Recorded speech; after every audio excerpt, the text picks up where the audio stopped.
C'était à Lille il y a quelques jours. Il a fait une réunion publique avec des adhérents de la France insoumise. Et en fait, il a fait, lâchons le mot, puisque tout le monde l'a dit sur les réseaux sociaux, il a fait du Asselineau. Voilà. C'est-à-dire qu'il a fait un copier-coller de ce que je disais lors de l'élection présidentielle il y a un an, en citant les articles des traités. J'ai cherché les articles et j'ai demandé, j'ai dit j'en ai marre de dire que c'est dans les articles, et comme je ne dis pas de numéro, on croit que c'est pas vrai. Eh bien si, c'est vrai. Alors, à l'article 63 du traité de fonctionnement de l'Union européenne, il est dit « Toutes les restrictions au mouvement de capitaux entre les États membres et entre les États membres et les pays tiers, c'est-à-dire tout le reste du monde, sont interdites. » Il y a l'article 63 et l'article 32 du traité sur le fonctionnement de l'Union européenne qui organisent les délocalisations. L'article 63 interdit toute restriction aux échanges de capitaux. On parle beaucoup des fermetures d'usines. Énormément de Français se plaignent. Vous savez que nous perdons actuellement 800 emplois par jour ouvrable. Une usine en France ferme quasiment tous les jours. On a perdu 900 usines en 3 ans. Alors arrêtez de venir me saouler à intervalles réguliers, à me parler des miracles de cette Union européenne qui permettrait enfin de faire face à ceci, faire face à cela, etc. Non. La réalité, c'est que tous les traités européens nous donnent un cadenas, nous cadenassent dans une politique économique et sociale qui est devenue intolérable pour les Français. Les traités de fonctionnement de l'Union européenne sont le moyen par lequel les peuples sont mis en prison dans un carcan de règles qui les empêchent de déterminer librement ce qu'ils peuvent et veulent faire. Je vois que du côté de chez M. Mélenchon, on veut avoir une Europe des travailleurs, on veut modifier de fond en comble. On veut sortir de l'article 42 du traité de l'Union européenne qui assujettit l'Union européenne à sa défense à celle de l'OTAN. Mais je peux être sûr et certain que ça ne marchera jamais. Parce qu'il faut l'unanimité des États membres, c'est l'article 48 du traité de l'Union européenne, et je sais d'ores et déjà. Il n'est possible d'introduire des mesures exceptionnelles de restriction pour les mouvements de capitaux entre les États membres et les pays tiers qu'à la condition de l'unanimité. Autrement dit, il suffit d'un seul État pour faire capoter ce projet. Madame Le Pen, comme M. Dupont-Aignan, comme M. Mélenchon, propose de renégocier les traités européens. Vous voulez, lors de votre élection, créer un rapport de force avec les Allemands pour renégocier les traités européens. Il y aura une négociation parce que nous ne pouvons pas continuer à vivre dans les traités actuels. Il ne s'agit pas de négocier un nouveau traité comme le proposent les 4 autres candidats, parce que ça, ce n'est pas possible. Madame May a essayé de faire ça. On dit non, d'abord tu dis que tu sors, et après, on négocie tes conditions de sortie. On ne peut pas avoir une autre Europe. Et pourquoi? Parce que l'Europe, si elle est comme elle est, c'est pas par hasard.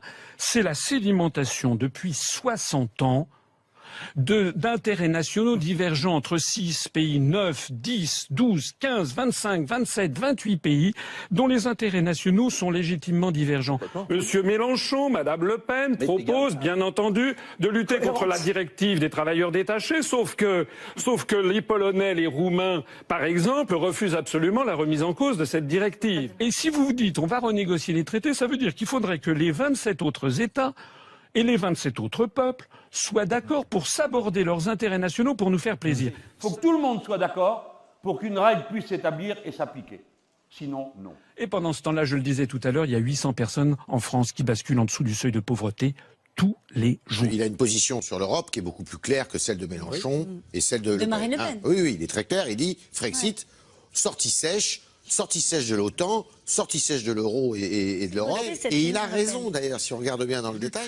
Je suis le candidat du Frexit. Je suis le seul candidat qui propose que la France sorte de l'Union européenne par la mise en œuvre de l'article 50 du traité de l'Union européenne, ce que d'ailleurs les Britanniques vont faire dans quelques semaines. Ceux qui ont eu des postes de responsabilité, des postes de ministres notamment, savent parfaitement qu'on est dans une situation de blocage absolu à 28. Ça ne marche pas.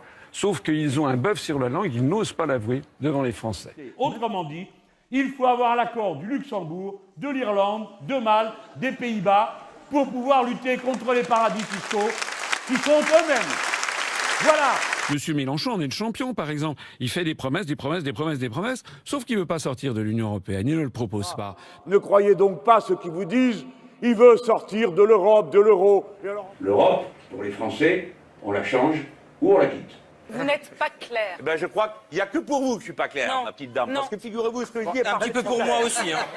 Pareil avec son plan A, qui consiste à renégocier les traités, comme Madame Le Pen, qui propose de renégocier les traités. Et puis le plan B de Monsieur Mélenchon, ça change tout le temps. C'est pas un jour c'était il allait faire un référendum, après ça non. Alors vous avez le choix. Ou on s'arrange pour une autre politique européenne. Ou quoi. Où? Ah bah voilà. Ciao. Ça veut dire quoi, ciao? Du chantage. Ça veut dire quoi? Du Non, chantage. allez au bout. Ça veut dire quoi, ciao? Mais vous avez compris. Non.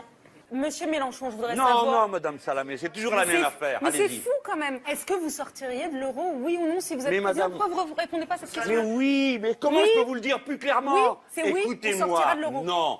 Quand vous dites Madame Le Pen...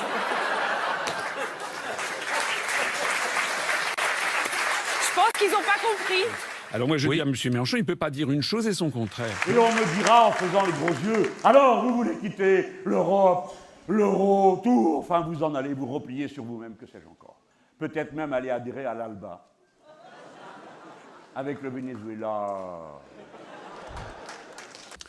Finalement, je suis assez flatté d'une certaine façon. Ça prouve que lorsque Monsieur Philippot me copie, maintenant c'est Monsieur Mélenchon qui me copie, si tout le monde commence à me copier, c'est forcément que j'avais raison quelque part.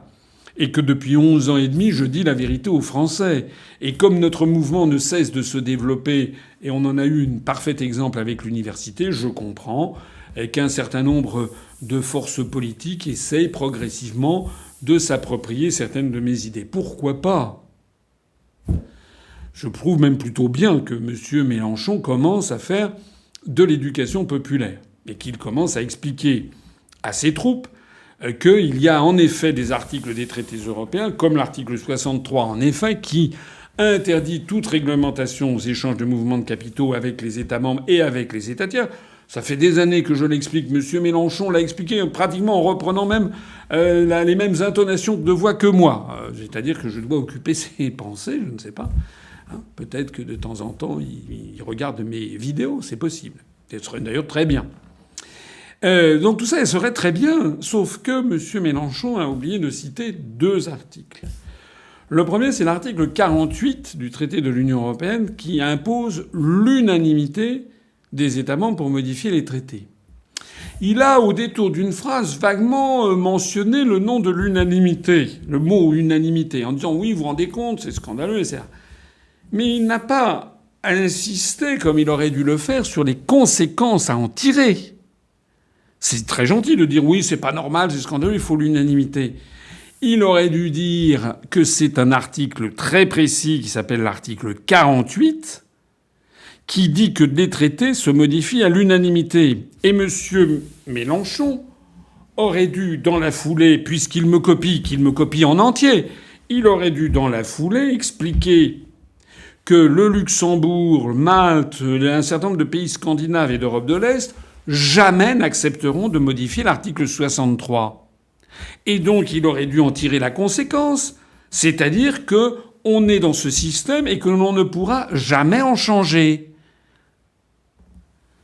Le deuxième article qu'il n'a pas commenté, qu'il n'a pas expliqué, c'est l'article 50 du traité de l'Union européenne qui précise qu'un État peut sortir de l'Union européenne en mettant en œuvre l'article 50. Voilà, c'est tout simplement ça.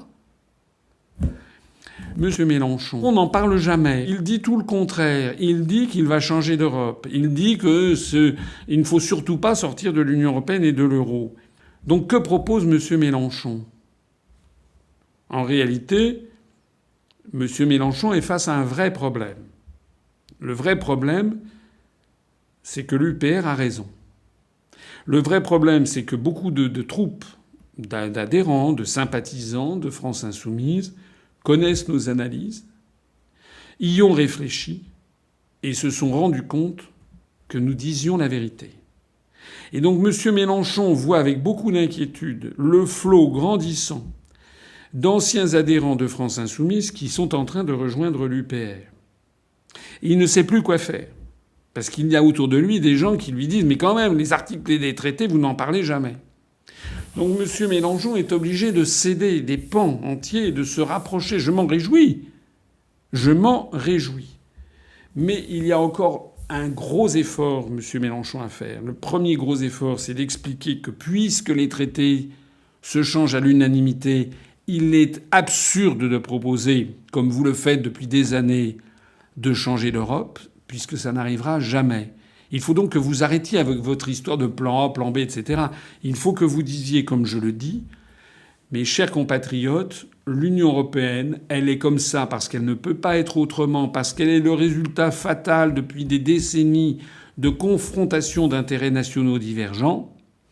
Mes chers compatriotes, la situation est comme elle est, on ne peut pas en changer, puisque en changer, ça voudrait dire que d'autres États acceptent d'abandonner des atouts qu'ils avaient obtenus lors de leurs négociations pour permettre à la France d'améliorer sa position, et ils ne le feront jamais.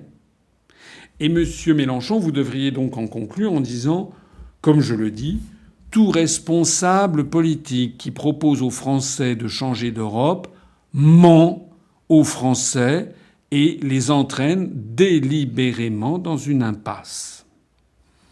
Et puis le deuxième point que vous pourrez ensuite faire, c'est d'expliquer qu'il y a la seule possibilité, si l'on veut sortir la France du désastre, c'est de sortir de l'Union européenne parce que la mise en œuvre de l'article 50 ne dépend pas de l'unanimité, ne dépend que de l'État qui veut sortir.